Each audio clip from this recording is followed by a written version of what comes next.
Allô, mes chers frères et sœurs dans le Seigneur, bonjour et bonsoir. Je suis avec vous juste pour vous prêcher la bonne nouvelle de l'Évangile.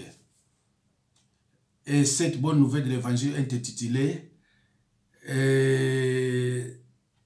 sur le plan relationnel, le sorcier ne te remerciera jamais pour toute bonne œuvre que tu lui auras faite. Sur le plan relationnel, le sorcier ne te remerciera jamais pour toute bonne œuvre que tu lui auras faite. Bana Nzambe, bana na Congo, bana RDC, bana Angola, thème ya enseignement, ton message oyo, ezali ndoki akoki ko reconnaître yote, quel que soit bolamu nyonso osaliye. Akoki jamais ko reconnaître yo. C'est pour cela que je vous demande de bien suivre cet enseignement attentivement. Okomona so na silisi yango, eza première partie, salatu Olanda deuxième partie. Bozwaka ba 2 heures d'état, 3 heures d'état pour na makaba politique. Mais c'est mieux ozwaka ba rebelle pour na makaba na Nzambe. Tozo mone belé bazo yaka atanga ko malade. Mais à tout à tolo kandi melaka Nzambe te. Mais tant malade de chauffer abandi ko lukabiso. Alors bande ko ngai toko perdre temps te na ko senga na yo nde ko nga Olanda enseignement oyo soke sili vidéo oyo ko landa susu. Parce que so landi vidéo mi balete onande oka ndambo. Koza no pressé te bande ko so na makaba Nzambe. Koza na jamais pressé. Alors frères et sœurs en Christ, Satan, étant plein de ruses et de cruauté, a choisi de combattre l'Église à partir de l'intérieur en infiltrant plusieurs sorciers déguisés en chrétiens. Ils ont pour mission de déstabiliser et de fragiliser l'œuvre de Dieu par toutes sortes d'attaques. Aujourd'hui, beaucoup de chrétiens ne savent pas se défendre convenablement contre les attaques du diable en général et des sorciers en particulier. Aussi essayent-ils de trouver refuge auprès des soi-disant des ex-sorciers autoproclamés serviteurs de Dieu. Mes chers frères et sœurs, dans le Seigneur, en réalité, ce sont des sorciers magiciens déguisés en chrétiens. Bandekonangai, Satan le diable atinda ba infiltré mingi o basali la kaye na l'église, na ba assemblée, na ba ministère pona ko bebisa makambo na Nzambe. Mais yo mwana Nzambe fosa la choix na yo otala nani yango yo landaka. Soki mutu ozolanda aza mosali na Nzambe continue kolanda ye. Mais soki ozolanda ye pona ki fanatique poya ko regretter après, c'est le moment parce que liwa et la karaté. C'est le moment liwa et la karaté. Na makambo na Nzambe eza makambo politique te. Okoki kozala fanatique ya mutu te, toko kozala te po apuyaka mutu. On reconnaît un serviteur de Dieu, on reconnaît un pasteur par ses enseignements. Alors nous allons lire. Je disais, en réalité, ce sont des sorciers magiciens déguisés en apôtres de Jésus-Christ. Et nous allons lire dans 2 Corinthiens 11, 13 à 15. Je lis au nom de Jésus-Christ. 13. ces hommes-là sont de faux apôtres, des ouvriers trompeurs, déguisés en apôtres de Christ. Bato yango bazali bantoma ya lokuta. Bakosaka te bazali bantoma ya Christo. 14. Et cela n'est pas étonnant, puisque Satan lui-même se déguise en ange de lumière. Kasi,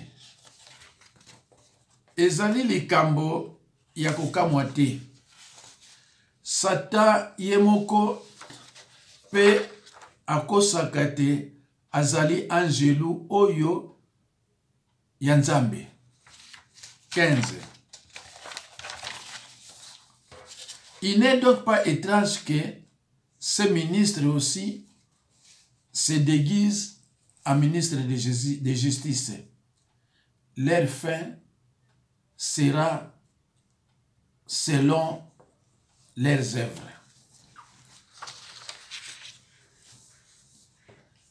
Mes chers frères et sœurs,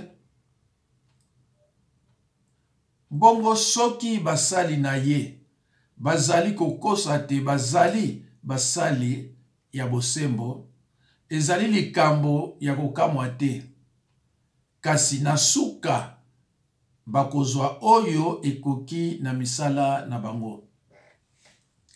Mes chers frères et sœurs, lisons dans Matthieu 7, 15. Je lis au nom de Jésus-Christ. Gardez-vous des faux prophètes. Ils viennent à vous en vêtements de brebis, mais au-dedans, ce sont des loups ravisseurs. Bandeko, binomo bomoni oezo leka na kati ya beklesia, na kati ya basali la Nzambe oyo ya lokuta, oyo baza kosali la satana, ezo yeba na misala na bango. Baza basali la Nzambe te, mais baza basali ya zabolo, bayende ko bundisa biso. Alors yo tango zo mona batu na misala wana, yo ozo kozala fanatique ya batu wana, ndeko nanga okoyeba okoyela yo un jour. Matthieu 7, 18 à 20. Un bon arbre ne peut porter de mauvais fruits, ni un mauvais arbre porter de bons fruits. Ezalaka te bandeko nanga. Ke nzete ya malamu ekende komimisa ba fruits ya babe. Bongo nzete ya mabe ekende komimisa ba fruits ya malamu. Ndeko nanga ezalaka te. 19. Tout arbre qui ne porte pas de bons fruits est coupé et jeté au feu. 20. C'est donc à leurs fruits que vous les reconnaîtrez. Mes chers frères et sœurs dans le Seigneur, Bible zolo banabiso, c'est donc à leurs fruits que vous les reconnaîtrez. Et dans Luc 12, 2, la Bible dit, rien ne restera caché éternellement devant Dieu. Batu babombami. Mais, ils ont bimisa avec des preuves. Ils ont dit que soupçon, oh, alingaki te, mais avec des preuves à l'appui. Nous avons on a poissa. Alobi bango wana. Mais ceux qui ont dit non yokate, nous avons bindaka. Alaki siyo na bimisi bango na poissa. Alobi tala na mukanda ya Luka 12 ou 2 et lobi, rien ne restera caché éternellement devant Dieu. Alors, Nzambe siko abimisi bango alaki na bino ke wana baza yanga te, mais ce sont des sorciers déguisés en chrétiens. Mais baza yanga te, avec des preuves à l'appui, et ça te ke zani ba preuve. Nzambe abimisa ka mutu kaka suka nango na be preuve. Frères et sœurs en Christ, les sorciers ne souhaitent que la destruction. Les sorciers magiciens ne guérissent pas. Ils déplacent les maladies. Donc, les symptômes, en déplaçant les démons qui sont à l'œuvre derrière les malades. Mes chers frères et sœurs, Batua misala mabe, oyo bazako se déguiser, des sorciers magiciens, des sorciers satanistes. Aïe, Bible le biso boye, ezali banganga, ba féticheur banani. Soko kepa na bango, bango ba bikisa na bango mutute. Mais ako kamata maladi oyo ezalaki na lokolo, atindi yango na loboko. Bayokani na demo wana. Ketika ye 2 mois, 6 mois, 1 année. Pour ba benganga vrai musali na nzambe solo. Mais ce qui délai wana koki, yo kamata maladi oyo ezalaki na lokolo, tia yango na loboko. Bande kunanga. Na biso ba chrétien. Bible ezoloba na biso nyonso. Mutu oyo ba bengi mutu misala. Azana amour te, azana haine. Bolanda Mateyo, ndekunanga. Batu mususu ba ya kote ya bino na kombo ya nzambe, balibito wa basali na nzambe. Mais soko landi ba comportement oyo Biblia ezola kisabiso awa. Ezapo na mutu te ayibisa yoke, wana za ya diable. Mate ya kata motali comportement na yo lobi, oyo, aza ya nzambe te. Mais yo na buzoba, na ignorance, oza ko résister kaka kiye, ye aza ya nzambe, bien que basali na nzambe solo baza koloba, mais yo olingo yoka te. Bana nanga, nga na zosala musala nanga. Tango tour nanga yokoka na kokende. Mais soki yoko demeurer toujours na buzoba, ikozala pasi mingi. La parole de Dieu, la Bible demeure notre référence. La Bible demeure notre référence. Okoki kozwa référence mususu te à part la Bible. Toza continuer, tokotanga siko na Marque, bozo wa Bible na bino pa bozali, na Marque 3, 23 à 26. Bolanda la bokebi nyonso. J'ai lu au nom de Jésus-Christ. Alors Jésus les appela et leur parla en utilisant des images. Comment Satan peut-il chasser Satan? Verset 24. Si les membres d'un royaume luttent les uns contre les autres, ces royaumes ne peut pas se maintenir. Verset 25. Et si les membres d'une famille luttent les uns contre les autres, cette famille ne pourra pas se maintenir. 26. Si donc Satan lutte contre lui-même, s'il est divisé, son pouvoir ne peut pas se maintenir, mais prend fin. Mes chers frères et sœurs, dans le verset 26, Jésus-Christ nous enseigne que le royaume du diable n'est pas divisé. C'est un royaume organisé et uni.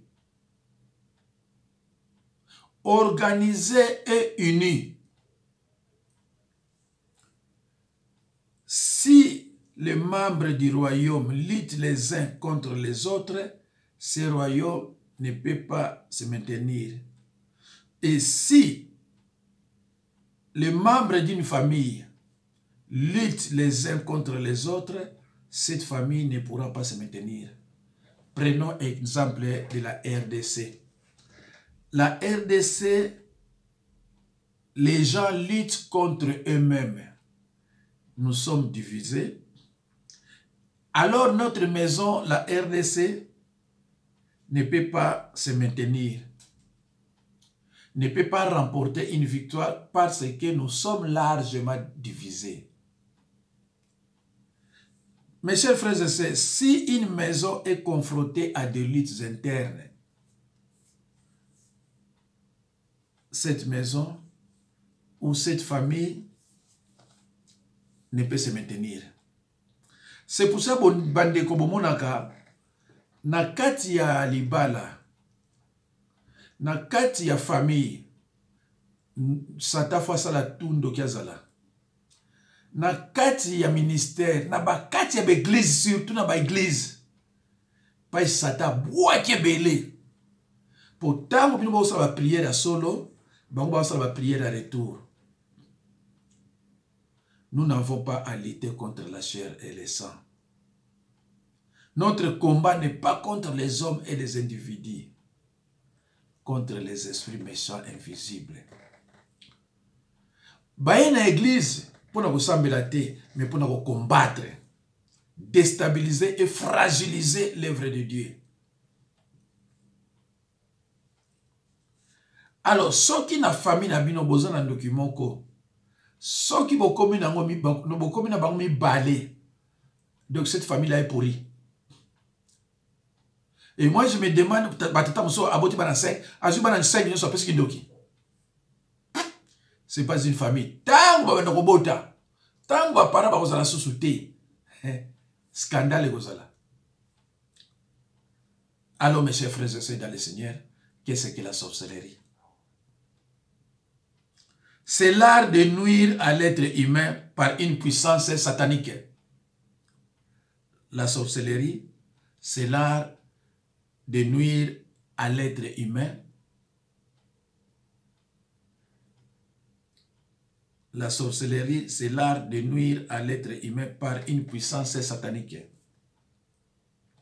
Elle agit à travers l'esprit d'une personne possédée dont la force spirituelle est dominée par des démons méchants.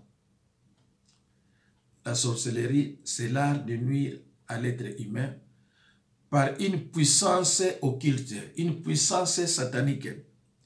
Elle agit à travers l'esprit d'une personne possédée dont la force spirituelle est dominée par des démons méchants. Neko, force wana bazwakango wapi. Une fois yo koti na kati ya sorcellerie, ndekula nde bakopesa yo force wana ya satana, puissance wana ya satana. Oye banako aider yo posalaka toujours bato mabe. Et kuna na kati na bango, eloko ya liboso bayebisaka bango ezali nde lokuta. Eloko ya liboso bayebisaka bango ezali nde lokuta. Oza na droit ya kondima te. Il faut toujours lokuta parce que la Bible nous enseigne que Satan est le père du mensonge. Jean 8, 44. Satan est le père du mensonge. C'est au travers de la sorcellerie que Satan déploie toute sa méchanceté pour se rendre maître de l'esprit de l'homme, l'armer contre son semblable et l'anéantir plus tard après s'être servi de lui-même. Jean 10, 10. Mes chers frères et sœurs, dans le Seigneur, la sorcellerie englobe toute pratique qui a recours à des techniques occultes. La sorcellerie englobe toute pratique qui a recours à des techniques sataniques.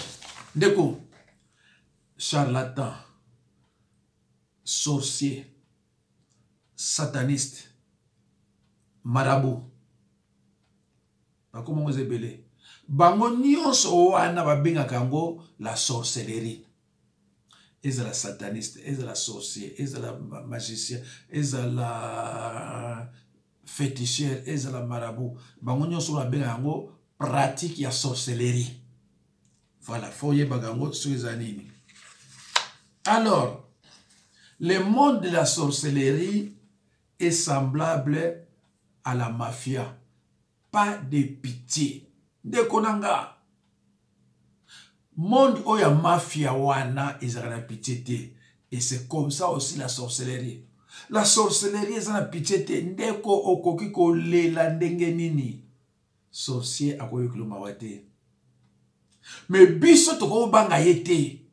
Un enfant de Dieu, un croyant né de nouveau, n'a pas peur des sorciers. Parce qu'il est esclave. C'est pour cela ndekonanga nazo bondela yo na kombo na Yesu. Soki otali première partie, kota ti na deuxième partie parce que makambo eza na deuxième partie na première partie eza nango te. Yo pe ndeko na nga ntango mosusu osalisa bato ebele na famille na yo mais kaka bango bakende kokritike yo, kaka bango balukulako baproblème, kaka bango nde balobengaka yo ndoki po oyo osala bango bakosala yango te.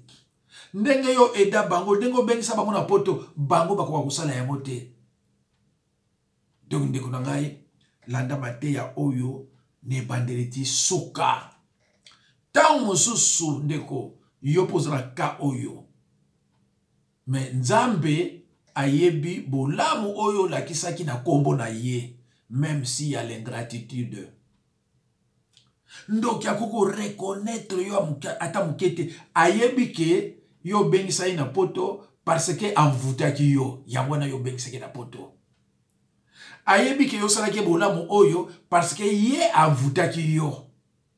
Alors lokola za na moto okoko sala ye oyo nyonso koki akoki ko reconnaître yo te. Bolanda na bokebi nyonso bandeko na ngai. Les sorciers sont menteurs de nature, mais ne résistent pas à l'amour de Dieu. Mais Dieu permet la sorcellerie près de nous pour nous exercer au combat, disons comme David dans le psaume 144, 1. D'accord. Yangono moni mwana Nzambe, ce n'est pas la peine à kotindi la ndoki moto. Parce que Bible les ont permettre ndoki azala. Tango ndoki azali amenace yo nde yo kino luka pasteur Jacques Dinabanza. Ndoki azali tango amenace yo yo bandi ko luka ba église siko bandi ko banga okufa. Donc ce qui ndoki azala ki pété ne yo pele muso sambela na yote. C'est pour cela eza interdit ya koboma ndoki. C'est pour cela la Bible interdit ya kotindela moto. Parce que Yezo sala musala na ye, yo pesala oyo ya yo. Yeza ko bangisa ba oyo yo balingi ko tchali loba en pratique te. O balingi ko sala volonté ya Nzambe te. Ye aza ko bundisa ba nyonso wana. Alors grâce pe na ndoki yo yebi Nzambe lelo ko mpe mosala Nzambe parce que obanga ka ndoki tango so ko boma yo. Mes chers frères et sœurs dans le Seigneur, les sorciers est synonyme des œuvres des ténèbres. Les ténèbres signifient absence totale de lumière, l'obscurité profonde. Les ténèbres, c'est la nuit sobre. Sombre, cela évoque la peur, la terreur. Elles sont épouvantables.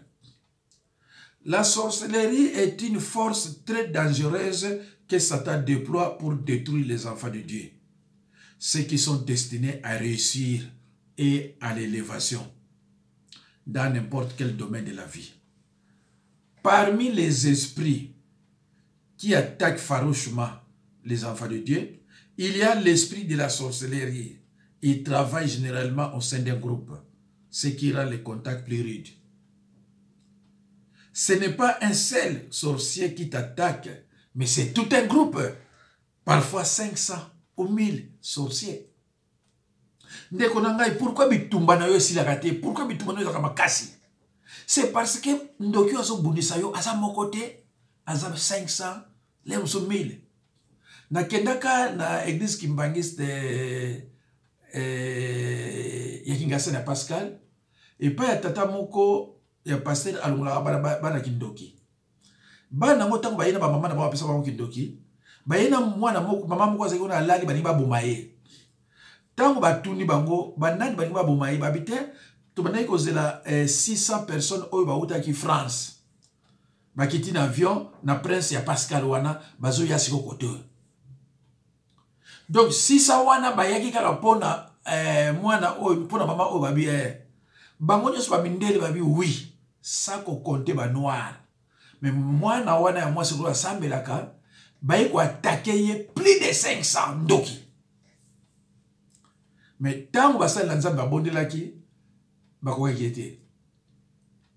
yango na ndeko yo monaka combat na yo eza combat moko de longue haleine yo kanisa ki combat mutu abonisa kwa za mutu moko te bazaka 500,000 lemso 2000. Alors soki yo mwana nzambe bazo bondisa na ba 500,000 et ngai siko mosala na nzambe ba bondisa na combien? Hein? Ba bondisa na combien? Légion bobimba. Et légion ezalaka na bandoki combien? Légion ezalaka na bandoki 5 à 6,000 na légion moko. Donc mosala nzambe oyo nzambe a utilisé ka puissamment net biso ba oyo boy. Tango balingi ko bondisa nga, il faut bazala 5,000 lemso 6,000 ba bondisa nga moko. Yo mondi ba bondisa lemso 500, mais yo kensaka ozamutu pamba. Pourquoi bandoki ba bondisa 500? Hein? Yo kensaka ke yo ozamutu pamba, mais pourquoi bandoki ba bondisa 500, 600, 700? Parce que bandoki oyo ya famille na yo na ba oyo mususu wana o ba forma légion wana ba kuma mutu moko. C'est pour ça que Jésus-Christ a dit na biso, le royaume des diables n'est pas divisé, ils sont tous unis par une proportion commune au mal. Ils utilisent beaucoup l'arme de l'infiltration.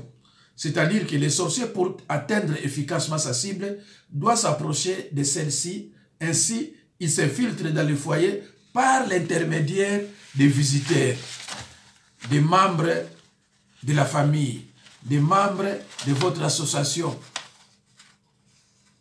des moziki ou de faux camarades ou faux amis. Ndeko, ndokipo aluka azwa yo, akoluka s'approcher na yo. Sokazara Kinshasa, à partir de awa, akoluka banani ba camarade na yo, bazaya bango. Yaba bomuni ndokimoko na Kinshasa lobaki, yazara Kinshasa me miso na ye, eza komona tina kati ya France zomona batu nyonso. Alors, à partir de ba camarade na yo, ba komona lemso dendoki ou bien ndokimoko. Jésus-Christ alobi, le royaume du diable n'est pas divisé. Ale mutuana siko oyo kuna ukuta na ile msuna association na muziki. Azwaka na ba priorité ko yapa na yo. Lukola munoko na yo ba bebisi yango ekubado tinda ka yo oloba bango bakoyeba ba projet na yo quand ozora combien salaire na yo munoko na yo lingo ko fanda te. J'ai prêché sur les 3 champs de bataille de l'ennemi. Parmi les 3 champs de la bataille, celui qui détruit le plus, c'est la bouche. C'est la bouche. Le pouvoir de la langue. Munoko. Alors, sur le plan relationnel, la haine, la jalousie et le manque de reconnaissance sont perceptibles, car les sorciers ne te remerciera jamais pour toute bonne œuvre que tu lui auras faite. Même si tu l'as fait venir en Europe, au contraire, il le fera à te menaçant, les murmures, les critiques. Il peut aussi t'entraîner au tribunal. Sont des signes courants de la sorcellerie. Mutu oza na misala mabe oko sala ebola mwandenge nini. Omuna partout azo keteke chochocho azo kritika kayo. Na makamu oyo lukuta yo ebite. Mukolo yo yo wango kamo bi oyo nga ame yo. Azo kete azo lubaka tile mso memo pe na police azo memo na tribunal po babo mayo kota prison. Metango olandela ye azali ndeko oyo salisi. Ndeko nangai basinye bele oyo koyebake oyo yo azamuta misala oyo azani muta misala te. Yango na mona ka ba bomba na toujours na sima na biso. Yazana ndoki. Salaki boye, aliaki boye, aza koloba. Tango yo koloba bakondima yo te, bakondima ya ye parce que azana pouvoir ya envoûtement, ya séduction. Ndeko basinye ko lakisa oke oza ndeko na yo to oza ndeko na yo te. Oyo wabengi ndeko na yo azana droit ya ko critiquer yo te. Oyo wabengi ndeko na yo azana droit ko panzaka yo sangwa lokuta te. Soko moni mutapanza ko sangwa lokuta andeko na yo te. E soko landele ngo omona azana keta sorcellerie. Batu musu baza kokufa we bateke ye bazaki na kati ndenge batu bazo kufa bazo bomba bango. Mais Bible nous dit dans Luc 12:2, rien ne restera caché éternellement. Au moins, mon soupe ake a panzi yo sango a critiquer le bâtiment sakalate yo yebite avandi bo pesa na kape mbote bo lia kape ensemble, mais c'est grave cause la sorcière de konangai. Mais azako bomba na yo te proverbe 15:3 azako bomba na yo mais azako bomba na nzambe te azako bomba na pe satan te pe tango alalaka na kimia te. À l'église, la sorcellerie génère beaucoup de murmures, blocages, envoûtements et divisions. Jésus-Christ a signalé à ses disciples que l'homme aura pour ennemi les gens de sa propre famille. Alors, ces esprits peuvent posséder soit votre père ou mère, frère ou sœur, oncle ou tante, les proches de la famille ou les gens que tu fréquentes dans ma situation, dans ma musique. Les sorciers ne doivent pas être traités avec une main légère. Vous devez les combattre à la manière de lions et prendre l'autorité. Juge 14:6. L'esprit de l'Éternel saisit Samson et sans avoir rien à la main, Samson déchira les lions comme déchire un chevreuil. Maboko pamba. Samson azalaki maboko pamba. Apasoli lion ndenge bapasolaka mwantaba. Ndeko esprit puissance oyo ozala kati na yo. Tu prends l'autorité. Oyebi te bakokufa combien? Prends l'autorité. Il faut que cela sorte de ta bouche. Je suis un croyant né de nouveau. Même si tu es puissant, ma vie est entre la main du Tout-Puissant. Il faut que tu parles. Il faut que parole, une parole de la foi, une parole que tu as pris l'autorité. Tu as pris l'autorité conformément aux Écritures. Kotiki le tawanate. Oyebi combien de fois on a pas encore savoir le bomayo et simbagate. Akoma oyo kasoni. Asalaka tout abomayo mais simbagate. Mes chers frères et sœurs, le pire dans l'affaire des sorciers est qu'ils peuvent détruire 3 à 4 générations consécutives. Dans l'église, il se passe pour des frères et sœurs très zélés. En plus de l'arme et de l'infiltration, les sorciers utilisent des signaux récepteurs, c'est-à-dire, au travers de leurs agents infiltrés, ils s'informent de vos projets, vos voyages, vos activités et préparent des plans d'attaque. Mes chers frères et sœurs, dans le Seigneur, tout ici, vidéo et à liboso.